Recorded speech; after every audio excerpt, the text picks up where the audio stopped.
네, 안녕하세요. 이제 부동산학개론 심화 강좌 제 2강을 보도록 하겠어요. 이 강은 482페이지부터 언급하고 있는 가격과 가치에 대한 논리입니다. 예, 중간 주제에 해당되는 내용이고요. 근데 이제 이게 1회부터 그 18회까지 나왔던 이 주제와 관련되는 문항수보다 20회 이후에 나왔던 문항수가 더 많습니다. 20회 이후에는 이것이 그 단독으로 낸 경우도 있고 아니면 감정평가 규칙상에 규정되어 있는 개념을 가지고 출제한 경우도 있고 그렇습니다. 그 지문으로 나온다는 뜻이죠. 근데 거기서 정답이 체크한 경우가 최근에 있었어요. 예, 가격 가치. 그래서 이제 이게 주제가 이건데 이 안에서는 세 가지 내용이 등장합니다. 예, 가격은 이제 플라이스라고 하고 가격은 이제 밸류 이렇게 이제 얘기를 하는데 예, 가격 가치가 구분되는 이제 배경은 물건의 수명이 긴 경우에 해당이 됩니다. 그래서 뭐 그런 배경은 물어보지는 않지만은 이제 주제가 이제 세 가지가 있어요. 먼저 가치와 가격에 대한 구분, 학문적인 구분하고 구별된다는 입장에서 구분하고 그리고 그 가치와 가격의 관계. 그리고 세 번째는 가치의 이제 그 종류 이런 식으로 해서 언급을 하게 됩니다.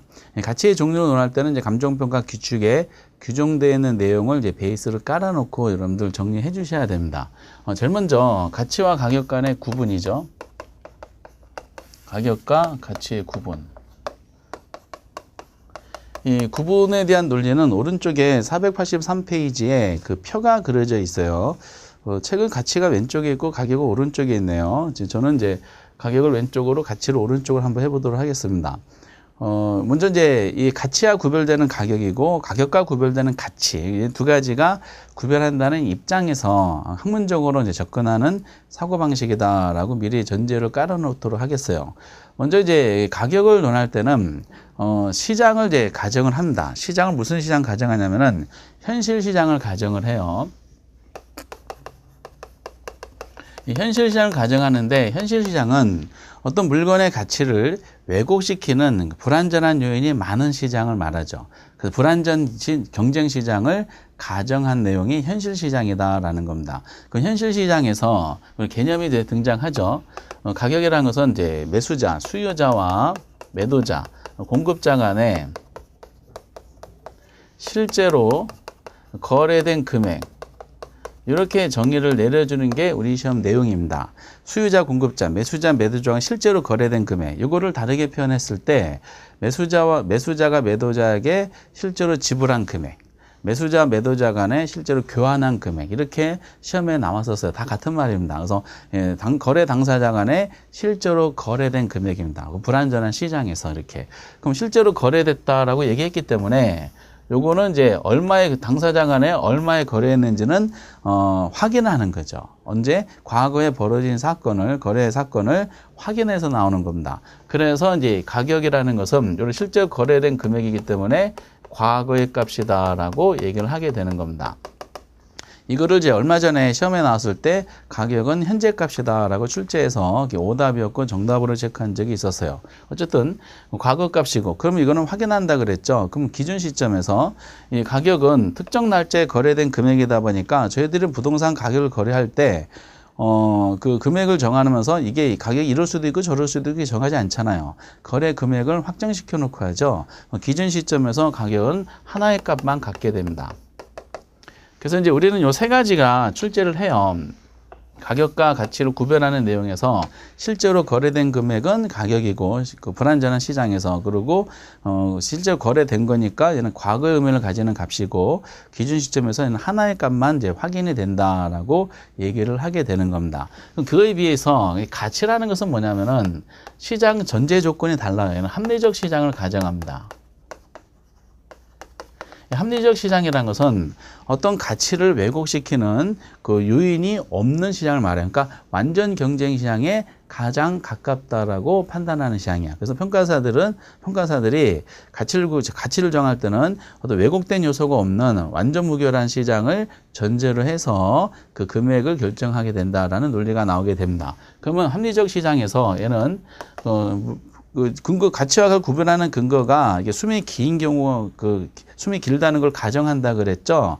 그러면 부동산 소유자가 부동산을 소유했어요. 그러면은 소유한 부동산이 앞으로 오랜 시간 동안에 소유자에게 이익을 가져다 줄 거야. 그렇죠? 유형무형의 이익을 가져다 줄 겁니다. 그러면은 그 평가사는 그 부동산이 앞으로 가져다 줄 이익을 평가하는 그 기준점 현재로 땡겨서 판단하는 겁니다. 앞으로 미래 이익을. 그래서 이거를 그 부동산이 소유자에게 장래 가져다 줄 걸로 기대되는 유형 무형의 이익의 현재 가치 이렇게 얘기하게 돼 있어요. 근데 너무 기니까 함축적으로 설명하면은 결국 가치라는 것은 부동산이 장래, 숨이 길어야지 장래란 말이 나옵니다. 장래 소유자에게 가져다 주고 예상되는 이익. 이익은 유형의 이익, 무형의 이익이 포함돼요. 이익의 무슨 가치? 현재 가치. 이렇게 정의를 내려줘요.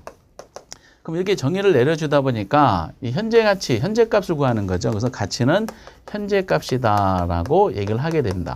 그래서 가격은 과거 값이고 가치는 현재 값에 해당됩니다라고 이제 우리는 구분을 해놓고 되는 거죠. 그런데 이 가치가 현재 가치를 구하는 거기 때문에 현재 값을 구하는 거다 보니까 가격은 과거에 벌어진 사건을 확인하는 거잖아요. 그래서 얼마에 거래됐구나라고 확인을 하는데 요거는 다양한 값을 가지게 돼요. 그래서 이제 가격은 하나밖에 없지만은 가치는 무수히 많다라고 얘기합니다. 이 무수히 많다는 요거를 학문적인 개념으로 이제 이따 별도의 주제로 논할 사항인데 이걸 가치의 다원적 개념이다라고 얘기를 하게 됩니다. 가치의 다원적 개념. 이런 상황 설정이 돼 있어요. 이렇게. 근데 왜 다양한 값이 가지냐면은 요것 때문에 그래요. 미래 이익을 현재 가치로 구하려면은 이걸 할인해야 돼. 근데 할인율이 감정평가 목적이라든지 또는 의뢰인의 의도라든지 이거의 조건에 따라서 다른 값이 나옵니다. 그래서 동일한 미래 이익 1억이라 하더라도 이거를 5%를 할인하느냐 6%, 7%, 10%에 따라서 할인한 현재 값은 다른 값이 나옵니다. 그래서 이제 이게 가치가 보통 이제 이 할인율이 차이가 있기 때문에 동일한 이익을 하는 현재 값이 다르게 나오는다. 그래서 다양한 값을 가진다. 그래서 가치의 다원적 개념. 그래서 보통 세 가지가 출제를 많이 한다 그랬죠. 그래서 이제 개념상으로 가격은 당사자 간에 실제 거래된 것이고 가치는 장래 기대되는 이익의 현재 가치고 그리고 가격은 과거 값이고 가치는 현재 값이고 그리고 이제 가격은 기준점에서 하나만 확인이 되니까 하나의 값을 갖는 데 비해서 가치는 이제 할인율이 다양하다 보니까 목적에 따라 할인이 다양하다 보니까 무수히 많은 값을 갖는다라고 해서 얘네들을 틀리게 할 때는 서로 바꿔서 내죠. 과거의 사례 보면은 말씀드렸듯이 가격은 미래 값이고 가치는 현재 값이다 해가지고 이걸로 뒤집어서 낸 적이 있었고요. 그리고 이제 옛날에 가격은 무수히 많고 가치는 하나의 값을 갖는다 해가지고 이거를 체인지해서 출제하는 경향이 있습니다. 그래서 오른쪽 표가 아주 의미가 있는 내용입니다. 이렇게 뭐 이거보다 더 많이 설명됐지만은 이 정도만 하셔도 뭐 시험 지문은 하등의 지장이 없어요. 개념과 구분만 하면 되는 거니까. 그럼 두 가지가 이제 구별이 되겠죠? 그럼 가치와 가격 간의 이제 관계에 대해서 논하게 되는 겁니다. 이 관계는 이제 왼쪽에 양가로 1번, 양가로 2번, 양가로 3번 쭉 설명이 된 거 있어요. 근데 이거를 제가 실제 시험에 나왔던 구조 가지고, 지문 가지고 제가 지금 판서 한번 해보도록 하겠어요. 이게 그대로 출제되고 있고요. 시험의 역사적인 내용이기 때문에 그렇습니다. 그러면 이제 이 첫 번째 가치와 가격 간의 관계를 논할 때는 우리가 이제 감정평가에 보면은 감정평가는 가치를 판정하여 가격으로 표시하는 작업이다라고 이제 해석을 할 수 있다 그랬어요. 법률상 규정을. 가치는 추상적이고 주관적인 데 비해서 가격은 가치가 화폐 단위로 표현된 금액이기 때문에 객관적이고 구체적이다라고 이제 구분한 그 내용을 그대로 좀 따라오셔야 됩니다. 그럼 옛날에 보면은 결과적으로 옛날에 이런 지문이 있어요. 가격은 가치의 화폐적 표현이다라고 나온 적이 있습니다. 아니, 이거보다는 이제 이거부터 해야겠다. 가격의 기초에는 가치가 있다. 라는 지문이 맞는가 틀린가를 물어본 적이 있었어요. 요거는 맞는 지문이 됩니다. 가격의 기초에는 가치가 있는 거예요. 그래서 감정평가 정의가 가치의 판정, 가격을 표현하는 거니까 이때 감정평가의 본질은 뭐냐면은 가치를 판정하는 것이 본질적 작업이야. 왜냐? 평가사들이 그 물건의 가치를 왜곡되게 판정하잖아요. 가격은 판정된 가치가 시장에서 화폐 단위를 붙여가지고 내보내는 거야, 시장에. 그럼 가치가 왜곡되게 판정이 되면 결국 가격도 왜곡되게 표현이 될 수밖에 없어요. 그래서 감정평가의 본질은 가치를 판정하는 겁니다. 그래서 가격의 기초, 본질, 근거, 요거에는 뭐가 있다? 가치가 있다라는 요 표현을 해야 됩니다. 이거를 가격의 기초에 가치가 있지, 가치의 기초에 가격이 있다 그러면은 우리 법률상의 규정 해석과 상반되게 돼 있어요. 이렇게. 그래놓고 이제, 그러면은 가치가 본질이다 보니까 이 가치는 가격을 통제하게 돼 있어요. 가치가 높게 평가되면 가격도 높게 평가되기 때문에 그래서 가격은 이제 가치를 통제하게 된다. 그래서 평가사들은 이제 두 가지 관계를 논할 때 결국 추상적이고 주관적인 가치가 객관적이고 구체적인 가격으로 표현되는 거기 때문에 결국 가격은 이 가치의 화폐적인 표현이다라는 내용이죠. 화폐적인 표현이다. 요것은 이제 우리 감정평가 정의하고 일맥상통하게 돼 있어요. 가치가 추상적이라 그랬죠? 이것이 화폐 단위로 나타낸 표현한 것이 가격이어서 그래서 가격은 가치의 화폐적 표현이지 가치가 가격의 화폐적 표현이다 그러면은 잘못된 내용이 됩니다. 여기까지는 이제 우리가 표현해드렸던 이 감정평가의 정의하고 일맥상통해. 이제는 이제 관계가 이제 직접적으로 들어가요. 그럼 이런 지문이 나와요. 화폐 가치가 상승하면 가격은 하락한다라는 지문이 있습니다. 이것도 얼마 전에 나왔었죠? 요거는 이제 맞는 설명이 돼요. 화폐 가치가 상승하면 부동산 가격은 하락하는 구조. 다른 거 일정하다 가정했을 때 논리야. 근데 가치가 상승하면 본질이 변했네요. 그럼 표현도 바뀌겠지? 그럼 가격도 상승한다. 요거는 맞아요. 요것도 옳은 지문이 됩니다. 근데 주의사항이 뭐냐면은 가치가 상승하면은 결국 가격도 상승하게 돼 있어요. 근데 가격이 상승하면 가치도 상승한다. 요거는 틀렸다고 여러분들 알아두셔야 돼. 표현이 바뀌었다 해서 본질이 변하는 건 아닙니다. 이렇게 요 두 가지 관계에 대한 설정이죠. 그래서 화폐 가치가 변하면은 가격은 하락합니다. 반대죠. 그래서 화폐 가치의 움직임 방향과 가격의 움직임 방향은 반대 방향으로 움직여요. 근데 가치가 변하면은 가격도 동일 방향으로 이렇게 움직이게 됩니다. 화폐 가치하고 가격은 반대 방향으로 움직이게 되고요. 근데 역은 성립이 안 된다는 거. 가격이 상승하면 가치도 상승한다. 이거는 성립이 안 된다고 꼭 기억을 해주시기 바랍니다. 근데 본질은 그대로인데 가격은 수요와 공급에 따라 움직이는 거거든요. 본질은 그대로인데 물건의 가격이 수요가 증가해서 일시적으로 올라가는 경우가 있고 본질은 그대로인데 수요가 감소해서 가격이 떨어지는 경우가 있어요. 수급에 따라 움직이는 가격이 결과적으로 본질적인 가치하고 일치하지 않는 경우가 발생합니다. 그래서 이 두 가지를 통해서 나오는 사고방식이 있어요. 그래서 이 가치와 가격 간의 관계는 단기적으로는 두 가지가 가격과 가치가 일치하지 않을 수도 있다는 거야. 근데 이게 장기로 넘어가잖아요. 장기로 넘어가면은 이 가격과 가치는 일치하는 경향이 있다라고 설명이 됩니다. 요거를 실제 시험에서는 반대로 냈었어요.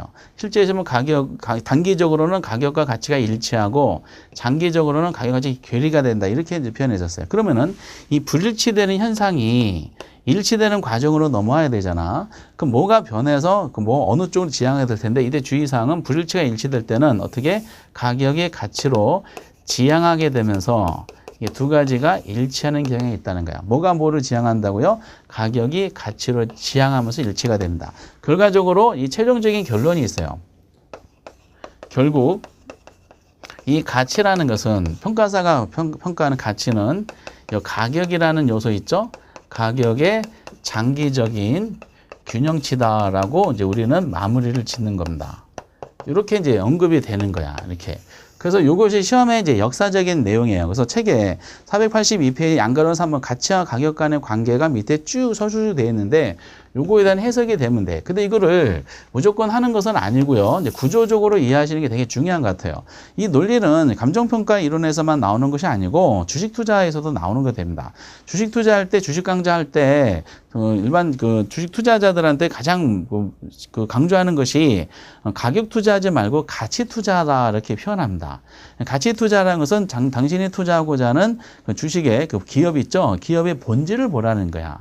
본질을 보라는 것은 지금 당장에 주가지수 있죠. 주가지수에 편승해서 투자하지 말고 그 회사의 본질은 장기를 보라는 거죠. 이 회사에 탄탄하다. 장기적으로 이걸 가져다 줄 거니까 즉 가치 투자하라 그러지 가격 투자하지 말아라. 이런 논리가 나오게 됩니다. 거기서 이제 이 부동산도 연결이 되는 거죠. 그래서 구조적으로 이해하시는 것은 뭐냐면은 이런 식으로 내용을 정리하시면 되시겠어요. 요 논리죠. 이렇게. 지금 보시다시피 이제 가격의 본질은 가치다라는 겁니다. 가격의 기초에는 가치가 있다. 다만 이 가치가 적어들었던 것은 추상적이고 주관적인 이제 그 개념이다 보니까 이것이 구체적이고 객관화되려면은 감정평가 정의에 나왔던 것처럼 뭐죠? 화폐 단위로 표시해야 돼. 가액으로. 그러면 가격의 본질은 가치가 있고요. 가치가 화폐 단위로 나타내는 게 가격이다라는 사고방식으로 정리를 하게 되는 겁니다. 이렇게. 그러면서 이제 두 가지 관계가 생기다 보니까 이제 여기가 요 내용이 성립이 되지. 밑에 분모, 다른 건 일정하다 가정한 상태야. 화폐 가치가 상승하잖아요. 그럼 가격은 어떻다? 부동산 가격은 하락한다는 거지. 화폐 가치가 상승하면은 보통 현금 자산으로 이제 그 수요가 이동하게 되면서 실물 자산에 대한 수요가 줄어들게 됩니다. 수요 공급이 원료도 이렇게 성립이 될 수 있어요. 그래서 부동산 수요가 감소하면 가격은 떨어지게 되는, 그러니까 이제 일반 현금 자산 투자로 옮겨가기 때문에 그래요. 화폐 가치가 상승하면은 가격은 하락한다. 그래서 요것이 성립이 되는 겁니다. 요것도 시험에 나오고 있고요. 예, 꼭 기억하셔야 돼. 분자. 가치가 상승했어요. 본질이 변했지. 그러면 표현도 바뀐다는 거야. 가치가 상승하면은 가격도 상승하더라. 요것이 성립이 되는 거죠. 근데 반대로 가격이 상승했다, 가치도 상승한다. 요거는 성립이 안 되더라는 거죠. 이렇게. 이 사례는 많이 있어요. 우리 축구 선수, 우리 운동 선수 중에서 야구 선수들이 있죠. 우리나라 최고라고 평가받는 야구 선수들이 미국 메이저리그를 진출합니다.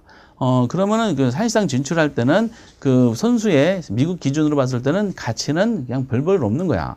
별 볼 없는데 우리나라 실력에 의해 우리나라 성적을 보고서 미국에서 착시해가지고 수요가 늘어났죠. 수요가 늘어서 이제 가격이 이제 높아진 상태죠. 본질은 그대로. 근데 시간이 지나면 결국 이게 본질로 돌아오잖아. 이렇게.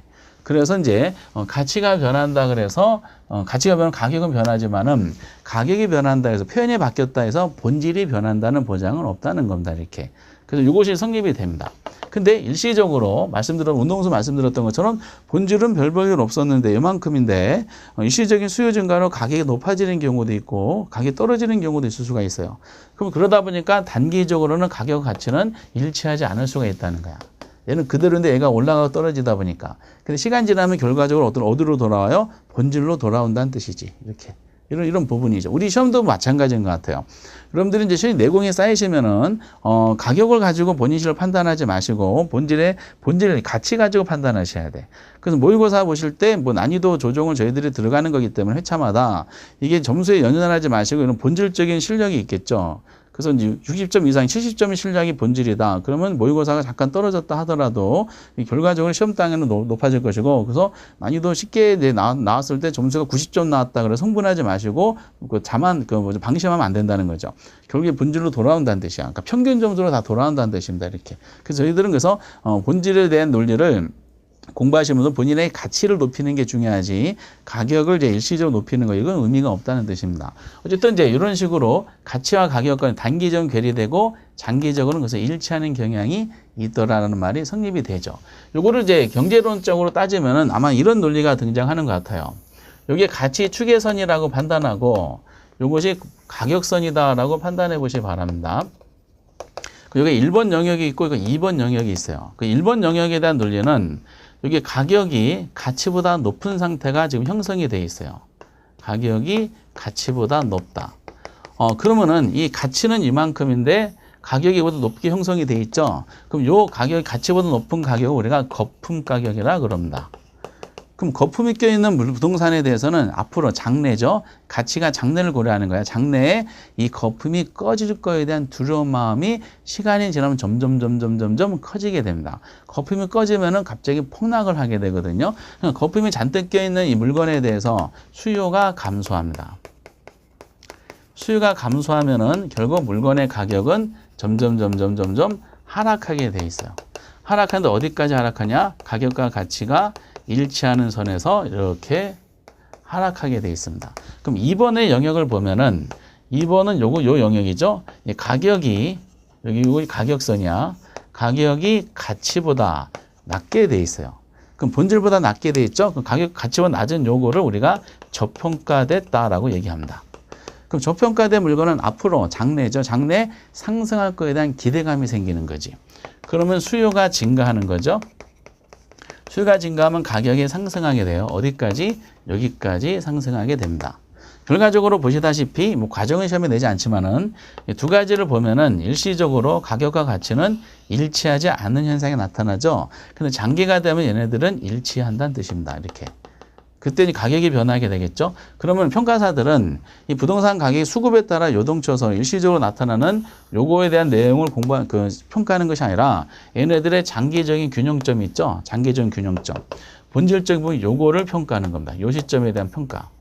그래서 이 요 시점 평가한 그 가치를 평가해서 이거를 화폐 단위 원을 붙여가지고 시장에 내보낸 것이 가치가 제대로 반영된 감정평가 금액이 된다라는 논리적인 측면이다라고 생각하시면 되시겠어요. 그리고 참 내기가 좋은 것 같아요. 이 문제가. 그래서 단답형으로 평가론이 이제 3방식에서 어려운 계산 문제를 던져주고 나머지 분야는 이제 부드럽게 내고자 할 때 얘네들을 이제 장난을 치면서 설명을 하게 돼 있습니다. 이것이 이제 관계에 대한 내용이다라는 거죠. 그래서 구분하고 관계가 20회 이후에 눈에 좀 띄실 거야. 기출문제를 회차별로 쭉 보시다 보면은. 그리고 이제 또 하나가 뭐냐면은, 우리 이제 감정평가 규칙으로 들어갑니다. 가치는 무수히 많다라고 설명이 돼 있잖아. 그렇죠? 그래서 이제 483페이지 보시면은 가치의 종류다라고 설명이 돼 있어요. 이렇게 이제 하면 안 되고요. 그래서 가치의 다원적 개념이죠. 이때 꼭 기억하실 것이 있어요. 가치의 다원적 개념 논할 때 원칙이 있습니다. 원칙. 이 원칙은 어디 정해져 있냐면은 감정평가 규칙에 정해져 있어요. 그래서 항상 평가사들은 무슨 가치를 구하는 게 원칙이냐면은 시장 가치를 구하는 게 원칙이야. 마켓 밸류라 그래서 시장 가치는 객관적 가치를 구하는 거예요. 누구든지 인정할 수 있는 객관적 가치인 시장 가치를 구하는 게 원칙이라는 겁니다. 꼭 기억해 주세요. 그러면 시장 가치가 뭐냐는 것은 밑에 박스가 쳐 있어요.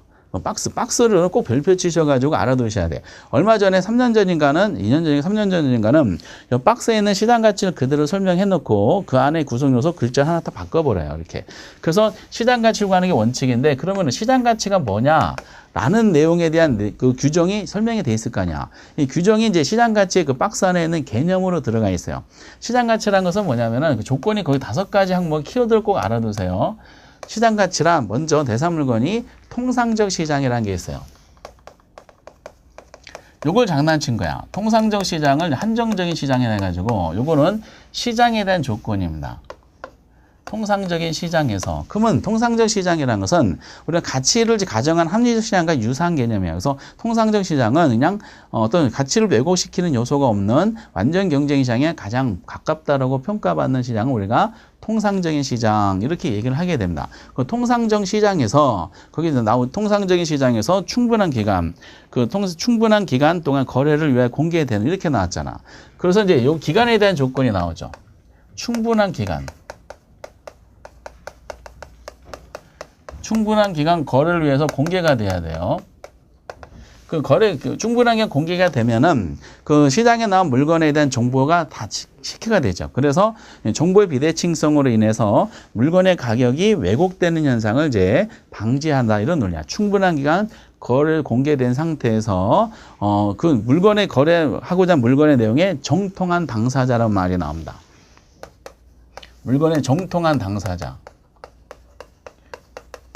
이게 이제 당사자 조건이 등장한 거죠. 충분한 거래를 공개된 후 물건 내용이 정통한 당사자. 그러니까 거래 당사자들이 거래하고자 물건의 내용을 쓰임새를 확실하게 다 알아야 된다는 것이야. 그래야지 이제 쓰임새를 몰라서 나타나는 가격이 왜곡되는 현상이 발생하지 않는 경우를 가정하는 거죠. 그래서 통상적 시장에서 충분한 거래를 공개된 후 거래 물건의 정통한 당사자 사이에 그래서 이제 그 네 번째가 이제 설명이 되어 있어요. 충분히 공개된 후 그 내용이 정통 사이에 신중하고 자발적 거래 이렇게 나오죠. 신중하고 자발적 거래. 신중하고 자발적 거래라 그래서 이건 거래에 대한 조건이 이렇게 나오게 됩니다. 그래서 이제 신중하고 자발적 거래라 그랬어요. 이 단어도 이제 다 의도적으로 만든 용어입니다. 그러면서 거래 당사자들이 신중하고 심사숙고하고 자발적 외부적인 요소가 없었다는 거야. 본인의 의사에서 심사숙고해서 거래를 해야지 그 가치가 왜곡되는 일이 발생하지 않겠다라고 가정한 거야. 이거는 이제 그래서 거래에 대한 조건이 나오지. 그리고 우리가 이제 시장 가치가 객관적 가치라고 말씀드렸잖아. 그럼 객관적인 가치라고 설명되고자 하는 내용이 이 규정에 설명이 돼야 돼. 그럼 뭐 어떻게 할까? 객관적 가치다. 시장은 그래서 이제 신중한 자발적 거래에 의한 객관적 가치 이렇게 하면 또 객관적 가치가 무슨 말인가 또 해석이 돼야 돼. 그래서 어떻게 할까 하다가 그 표현이 된 거 있죠. 가장 성립될 가능성이 많은 금액 이렇게 마무리 짓고 있어요. 거기 설명이 돼 있죠. 성립 가능성이 가장 높다고 인정된 대사물을 이렇게 나오잖아. 성립 가능성이 높다.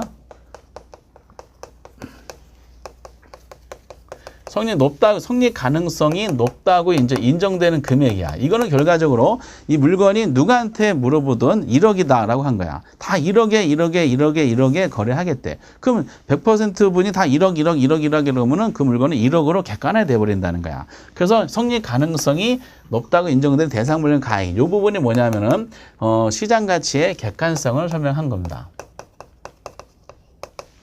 해석이 이렇게 되는 거야. 그래서 결국 이제 이 시장 가치에 대한 정의가 이 객관적 가치라는 거를 이제 마무리 지면서 그 객관적 가치를 구한 시장 상황과 여러 가지 조건을 다 명시해 준 거죠. 그래서 시장은 시장 조건 통상적 시장이고 그리고 이제 기간 조건은 충분한 게 공개돼야 되고 당사자도 그냥 정통한 당사자 조건이고 네 번째는 이제 거래에 대한 조건, 신중하고 자발적 거래. 그리고 시장 가치의 객관성을 설명하기 위해서 성립 가능성이 가장 높다고 인정되는 대사물은 가액 이렇게 설명이 됩니다. 그래서 이제 이런 그 단어 이제 세 줄로 되어 있는 그 단어들에 대해서 지금 표현해 드렸던 키워드를 살짝 장난을 치기 때문에 법조문이 그렇게 출제해요. 문구를 그대로 보셔야 됩니다. 이게 원칙이야. 그럼 원칙이 있으면 뭐도 있겠어? 예외도 있겠지. 예외. 그 예외가 우리 법에 보면은 시장 가치, 외의 가치도 구할 수 있다 이렇게 나옵니다. 시장 가치, 외의 가치. 그러니까 시장 가치를 구하는 게 원칙인데 모든 걸 다 시장 가치로 다 구할 수 있는 것은 아니고 시장 가치, 외의 가치도 구할 수 있다 이렇게 표현하게 돼 있어요. 그럼 시장 가치, 외의 가치라 그럴 때는 어떻게 돼야 돼? 그러면 이제 시장 가치 말고 다른 조건이 부여받았을 거 아니야. 이때는 이제 우리가 조건 평가, 이게 일종의 조건 평가거든요. 의뢰인이 요청한다든지 법령에 다른 규정이 있으면은 시장 가치, 외의 가치도 구할 수 있다 이렇게 표현합니다. 시장 가치, 외의 가치를 구하는 경우는 법령에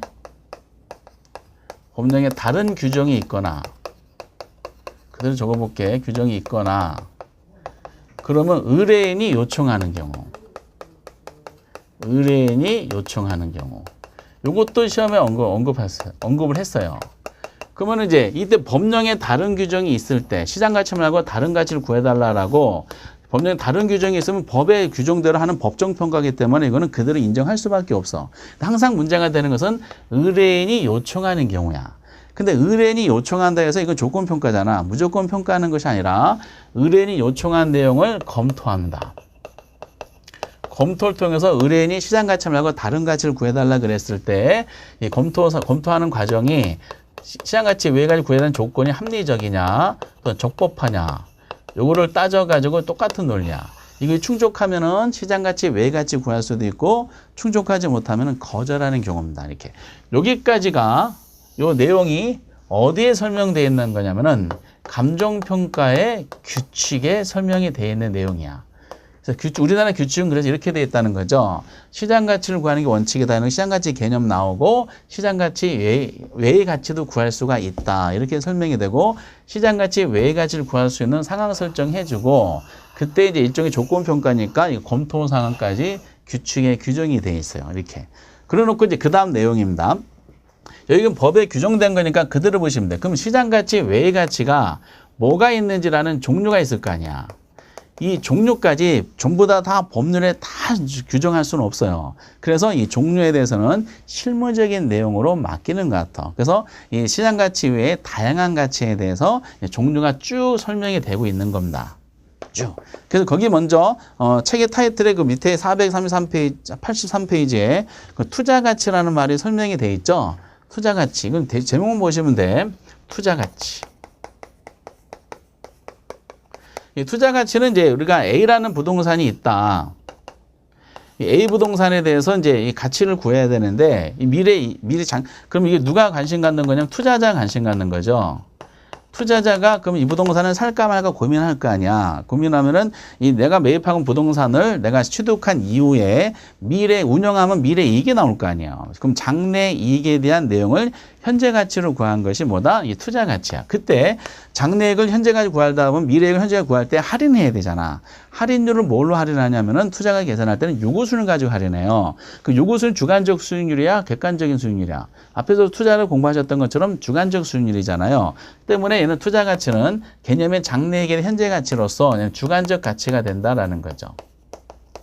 주관적 가치 이렇게. 그래서 객관적 가치, 시장 가치하고 서로 비교가 되는 거지.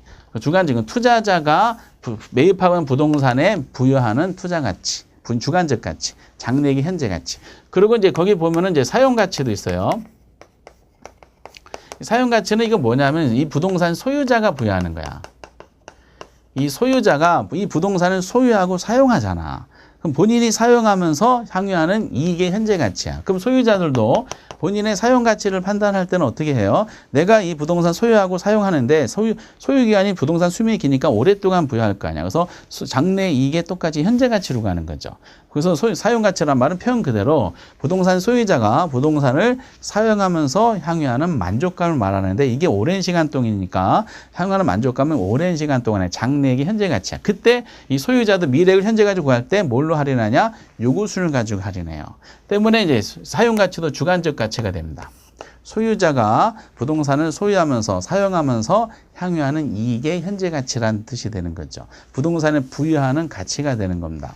그래서 이제 다만 이 부동산을 사고자 하는 사람과 이 부동산을 이제 소유하는 사람이 이 부동산에 부여하는 그 미래의 현재 가치를 부여하는 할인율이 똑같지가 않아. 그래서 두 가지가 주관적인 가치라는 면에서는 두 가지가 유사해요. 유사하지만은 금액이 똑같이 나오진 않아. 왜? 사용 가치와 그 투자 가치 구할 때 뭐죠? 그 할인율이 서로 다르기 때문에 그래. 주관적인 내용이다 보니까. 그리고 이제 교환 가치가 있어요. 이 교환 가치는 이 물건이 시장에 나왔을 때 성립될 가능성이 가장 높은 금액. 그러니까 시장에서 화폐의 가치하고 교환될 가능성이 가장 높은 금액. 그러면 이게 간단하게 얘기하면 성립 가능성이 가장 높은 금액이야. 교환될 가능성이 가장 높은 금액, 화폐 단위하고 그 교환될 가장 높은 금액. 그러면 이건 무슨 가치랑 비슷해? 이게 이제 우리가 시장 가치 정의하고 비슷하지. 그래서 이 교환 가치가 얘는 객관적 가치가 됩니다. 그리고 교환 가치와 비슷한 무슨 가치랑 비슷하겠어요? 시장 가치랑 비슷하게 되는 겁니다. 그래서 주관적인 면에서는 투자 가치랑 사용 가치가 비슷한 사고 방식이고, 그리고 객관적인 면에서는 시장 가치와 이것이 비슷한 사고 방식이 됩니다. 이거 말고도 많은 가치가 나왔어요. 보험 가치도 나왔었지. 보험 가치는 이거 누가 부여하는 거야? 부동산은 보험회사가 부여하는 거지. 이 소유자가 이 건물에 대해서 화재보험을 가입하기 위해서 신청을 해서 화재보험 신청했어. 예, 화재보험 가입을 신청했어. 그럼 보험회사가 그러면 화재보험료를 산정하기 위해서 보험회사가 이제 규정에 따라서 정할 거 아니야. 뭐 보험 약관이라든지 이런 거 있을 거 아니야. 보험 관련되는 법규.